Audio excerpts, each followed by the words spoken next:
नमस्कार, मैं आप सभी का द लास्ट लेसन चैनल में स्वागत करता हूँ। आज यूनिट 8, 9, 10 का सारांश आपके सामने प्रस्तुत है।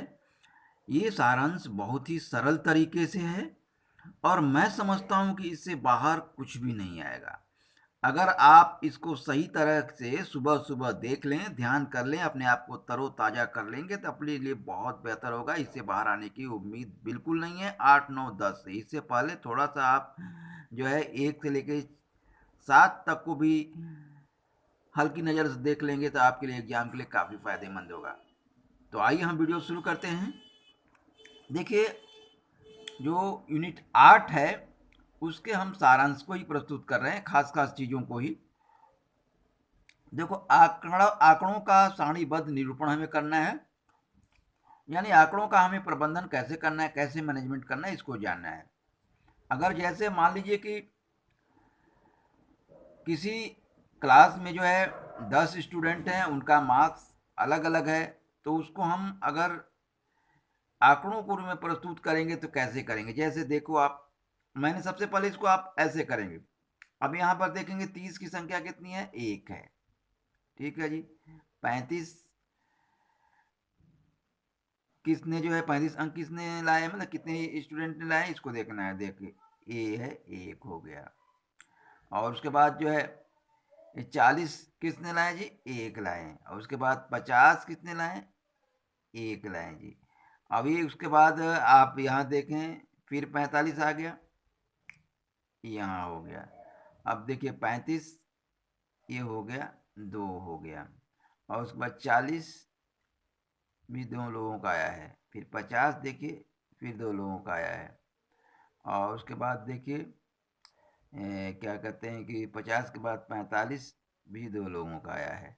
और उसके बाद 30 भी 2 लोगों का आया। तो यहाँ पर क्या हो गया, विद्यार्थियों की संख्या 2 है जिसने 30 लाए हैं, 35 लाने वाले की भी संख्या 2 है, और 40 लाने वाले की संख्या भी 2 है, और 45 लाने वाले की भी संख्या 2 है, और 50 लाने वाले की भी संख्या 2 है। तो अब आप देख रहे हैं कि कुल संख्या कितनी हो गई, बराबर 10 है। 10 छात्रों ने जो है आपको जो है ये अंक लाए हैं। अब हम देखो, ये तो हो गया कंप्लीट। अब दंड रेख जब हम बनाएंगे, देखिए दंड रेख, फाई रेख, तो ये सब क्वेश्चंस बहुत इंपॉर्टेंट है, ध्यान दीजिए। दंड रेख हमें जब बनाना हो तो यहाँ देख लीजिए, मान लीजिए कि आपके क्लास में 5 तक स्टूडेंट हैं, और 5 में जो है फर्स्ट प्रथम कक्षा में 20 हैं, द्वितीय कक्षा में 15 हैं, तृतीय कक्षा में 10 हैं, चतुर्थ कक्षा में 25 हैं, पांचवी कक्षा में 20 हैं। तो इसको कैसे हम दंड आरेख के रूप में बनाएंगे। अब देखिए, बहुत ही सरल तरीका है। अब जैसे पहले क्लास में कितने बच्चे हैं, 20 बच्चे हैं। तो 20 बच्चे हैं तो देखो यहाँ पर 20 जो है यहाँ पर हम मार्क कर देंगे, 20 है। तो यहाँ पर हमने इसको ऐसे करना है, फिर इसको ऐसे कर देना है, हो गए 20 बच्चे हो गए। अब देखिए जो दूसरे क्लास में कितने बच्चे हैं, 15 बच्चे हैं। 15 बच्चे के मैंने यहाँ पर मार्क कर दिए। अब देखिए दूसरे क्लास में जो है ये आपके 15 बच्चे का आरेख हो गया। अब देखिए थर्ड क्लास में कितने बच्चे हैं, 10 बच्चे हैं। ये 10 बच्चे यहाँ पर हो गया, ये थर्ड क्लास में 10 बच्चे हैं। और फोर्थ क्लास में कितने बच्चे हैं, 25 बच्चे हैं। अब 25 बच्चे का मतलब यहाँ पर आंकड़ा आ रहा है। तो आप जो है इसको ये ऐसे कर सके, 25 बच्चे हो गए आपके। और इसके बाद आप पाँचवें में कितने हैं, तो पाँचवें में आपके 20 बच्चे हैं। यहाँ तक आपने इसको ला करके ऐसे कर दिया। आप यहाँ इसे को स्केल से बनाएंगे, स्केल से बनाएंगे तो आपकी रेखाएं सीधी बनेंगी, सही बनेंगी। तो आप ध्यान रख लीजिए, इसको आप इसी तरीके से कर सकते हैं। अब देखिए, अब हम देखेंगे। अब यहाँ पर आप आसानी से लिख सकते हैं, जैसे कि फर्स्ट में जो है कितने बच्चे हैं, 20 हैं। द्वितीय में जो है 15 हैं, और तीसरे में जो है 10 हैं, और चतुर्थ में जो है 25 हैं, और पांचवें में आपके 20 हैं। इस तरह से आपका दंड आरेख तैयार हो गया। आप चाहें तो इसको ऐसे ऐसे भी कर सकते हैं, आपके ऊपर निर्भर करता है, खाली रखें या ऐसे करें, या बीच में भी आप ऐसे चाहें तो यहाँ पर लिख सकते हैं। जैसे कि ये है 25, तो चाहें तो 25 लिख सकते हैं। ये 20 है तो इसको चाहें तो 20 लिख सकते हैं। ये आपके ऊपर निर्भर करता है। अब देखिए पाई चार्ट कैसे बनाते हैं। पाई चार्ट बनाने के लिए क्या करना पड़ेगा आपको, इसको आप ध्यान दीजिए कि पाई चार्ट को हम कैसे बनाएंगे। तो पाई चार्ट के लिए देखिए आपको हमें पहले एक रूपरेखा तैयार करना होगा। किराया 500 है, दूध में 300 रुपये खर्च हुए, परिवहन में 200 खर्च है और बिजली में 250 रुपये खर्च है। तो देखो हम पहले एक वृत्त बना देंगे। ठीक है, ये वृत्त आप गोल बना लेना, ये गोल नहीं बन पाया है तो। और इस तरह से जब वृत्त बना लेंगे आप, तो वृत्त बनाने के बाद क्या करेंगे कि इसको जो है आप 500 दिखाना चाह रहे हैं। ये मान लीजिए कितना हो गया, ये 500 हो गया आपका। क्या हो गया जी, ये 500 हो गया। और संख्या जो किराया है तो यहाँ पर आप एक डाल दिए। उसके बाद आपने दूध को देखना है, दूध का 300 रुपया है तो ये जो है आपका दूध का यहाँ पर डाल दिया 300 रुपया। और ये संख्या यहाँ पर 2 डाल दिया। उसके बाद परिवहन का देखिए, परिवहन का कितना है आपका, परिवहन का जो है 200 रुपया है। परिवहन का आपने जो है यहाँ पर क्या डाल दिया, जो है 200 रुपया हो गया आपका परिवहन का। संख्या क्या है, 3 है। और बाकी जो है 250 रुपया जो बच रहा है आपका, ये यहाँ पर थोड़ा सा बड़ा हो जाएगा, ये ध्यान दीजिएगा, छोटा छोटा हो गया है। 250 का जो संख्या है वो 4 हो गया, यानी कि बिजली का खर्च है। तो इस तरह से आप जो है पाई बना सकते हैं। इसके बनाने के लिए आप जो है चाँप का इस्तेमाल करें। चाँप का इस्तेमाल करेंगे तो आपका जो है बहुत बेहतर रहेगा और बहुत ही अच्छा बनेगा। अब देखिए हम देखते हैं, अब इकाई 9 में आ जाते हैं। इकाई 8 समाप्त हो गया, इकाई 9 में आते हैं। सामान्यीकृत अंक गणित के रूप में बीजगणित। देखिए हम एक पद क्या है, एक पद किसे कहते हैं इसको आप जान लीजिए। जिस व्यंजन में एक पद हो उसे हम एक पद ही कहते हैं, एक पद कहते हैं। अब जैसे मान लीजिए आपका ये है, बी है, सी है या 2D है, ये सब क्या है, ये सब एक पद हैं। और दो पेजिए दो विजातीय पद को हम द्विपदी कहते हैं। जैसे मान लीजिए ए बी हो गया प्लस 2C हो गया, तो क्या हो गया, ये दो पद हो गया। यहाँ पर हम इसको नहीं करेंगे, ये तो प्लस हमने दे दिया। मान लीजिए ए बी प्लस 2C, ये करके कोमा कर, तो ये हो गया द्विपदीय। जो तृतीय पद क्या होता है, इसमें 3 पद होते हैं। जैसे मान लीजिए A B C है ना, हमने इसको कोमा यहाँ पर दे दिया। उसके बाद C D E, इसमें कितने तृतीय पद हैं। इसको हम ऐसे भी लिख सकते हैं 2A 3B प्लस 4C, या फिर ये 3 है, 1 2 3। इसके बाद हमने कोमा देके काम करना शुरू कर, तृतीय पद हो गए। अब देखिए आप एक पद के बहुपद के साथ गुणा कैसे करेंगे। अब जैसे मान लीजिए यहाँ पर दिया हुआ है कि 3x-5 को गुणा किससे करना है, 2x से करना है, 2x से करना है। तो अगर आप चाहें तो 5x-5 लिख करके 2x करके भी गुणा कर सकते हैं आप बड़े आराम से, कोई दिक्कत नहीं है।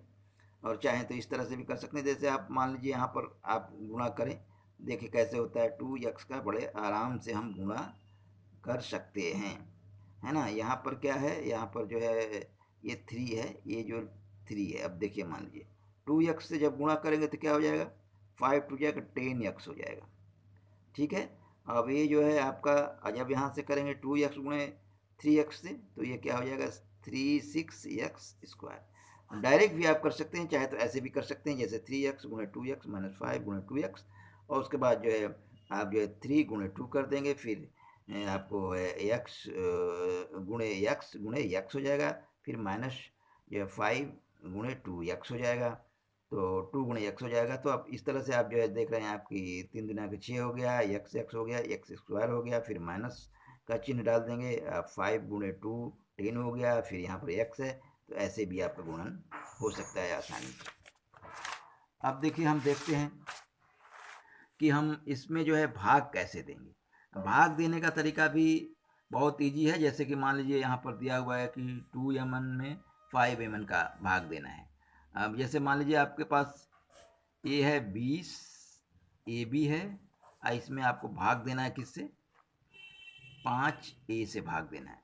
अब इसमें आप लिखे, ये 4 बार गया, 5 चौके 20, यहाँ पर क्या है जी, ये 5 ये हो गया, है ना जी। तो 20 ए हो गया यहाँ पर। आप इसको काट देते हैं तो क्या बच रहा है, बी बच रहा है। तो आंसर क्या होगा, आंसर हो गया ये जो है, आंसर आपका हो जाएगा 4। ये जो बच गया बी यहाँ पर पहुँच जाएगा, ठीक है, यहाँ पर बी हो जाएगा। तो क्या हो जाएगा, 4 बी हो जाएगा। आपका आंसर 4 बी हो जाएगा। ठीक इसी तरह से आप देखिए यहाँ भी आसानी से किया गया है। 20 एम का 5 एम है, तो 4 गुणे 5 है, गुणे एम गुणे एन है, बटा में 5 एन है। तो आपको यहाँ पर 20 हो रहा है, 4 5 20। तो 20 जब एन को हम डिवाइड कर देंगे तो क्या बच जाएगा, 4 एम बच जाएगा। इस तरह से हम इसको बहुत इजी तरीके से कर सकते हैं। अब देखिए गणित इकाई 10 को देखते हैं। इकाई 10 में जो है गणित अधिगम के आकलन के कौन कौन से उपागम है, इसके ऊपर प्रकाश डाला गया है। तो आइए हम इसको ध्यान से देखते हैं और इस पर हम प्रकाश डालते हैं। अगर यह प्रश्न आ जाता है आप तो बड़ी आसानी से कर सकते हैं। पहला जो है स्व आकलन का आप हेडिंग डालें और लिखें कि बच्चे जो है, यह मत सोचिए आपकी वे केवल शिक्षकों पर ही आधारित होते हैं। बच्चे अपना आकलन स्वयं भी कर लेते हैं, कर सकते हैं, क्योंकि बच्चे जब पढ़ाई करते हैं तो उन्हें पता लगता है कि वो कहाँ गलती कर रहे हैं, मात्राओं में गलती कर रहे हैं या उच्चारण में गलती कर रहे हैं, उनकी भी उसकी पकड़ होती है, इसलिए उसमें सुधार कर सकते हैं। और देखिए समूह आकलन में कर सकते हैं। एकल आकलन भी है, यहाँ पर आप एकल आकलन का भी नाम रख सकते हैं। एकल आकलन यानी सिंगल बच्चों को कर सकते हैं। समूह में भी आप आकलन कर सकते हैं, जैसे कि ग्रुप वाइज बच्चों को बैठा करके उनसे कुछ प्रश्न करके या फिर उनको कुछ कार्य दे करके उनका आकलन हम कर सकते हैं। हम उसको जब असाइनमेंट देते हैं बच्चों को, असाइनमेंट के माध्यम से भी बच्चों का आकलन कर सकते हैं, क्योंकि उनके लिखने का तरीका भिन्न भिन्न हो सकता है और उसको हम बहुत आसानी से चेक कर सकते हैं और समझ सकते हैं, उनका आकलन कर सकते हैं। बच्चों से हम क्विज करा सकते हैं, बच्चों के सामने विभिन्न तरह के प्रश्न रख सकते हैं और हम उनका आकलन कर लेंगे।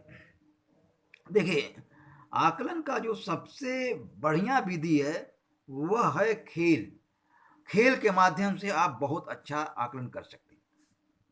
और टीएलएम भी इसके लिए बहुत इंपॉर्टेंट है, क्योंकि टीएलएम में आप जब बच्चों से कुछ काम देते हैं, बनवाते हैं, करवाते हैं, तो उसमें क्या करते हैं कि बच्चों का सब कुछ ज्ञान का पता लगता है और ये आकलन का बहुत बेहतरीन तरीका। तो इस तरह से आप इकाई 10 में ये प्रमुख रूप से आकलन को पढ़िए, समझिए और आप एग्जाम दीजिए। आज के एग्जाम में ये बहुत इंपॉर्टेंट क्वेश्चन है, इसका आप जरूर ध्यान रखिएगा, क्योंकि विभिन्न रूपों में क्वेश्चन आ सकता है। और साथ ही साथ मैं कहूँगा कि आप धैर्य से एग्जाम दीजिए और कहीं घबराइए मत। प्रश्नों को पढ़िए और प्रश्न को पढ़िए और समझिए, फिर उसके बाद एग्जाम दीजिए और आपके जो मार्क्स हैं बहुत अच्छे आएंगे। और पूरा प्रयास करिए कि उस मार्क्स को जो भी आप क्वेश्चन लिखें अपने तरीके से लिखें, क्योंकि अगर आप अपने तरीके से लिखेंगे तो उसमें बेहतर कर सकेंगे। किताबी लैंग्वेज लिखेंगे तो आपके मार्क्स कम आएंगे, पक्का आप जान लीजिए। इसलिए आप पूरा ध्यान दीजिए। मैंने जितना सारांश बताया है बहुत सरल तरीके से बताया है, आप थोड़ा सा इस पर ध्यान देंगे तो आप एग्जाम में अच्छा और पूरा मार्क्स ला सकते हैं।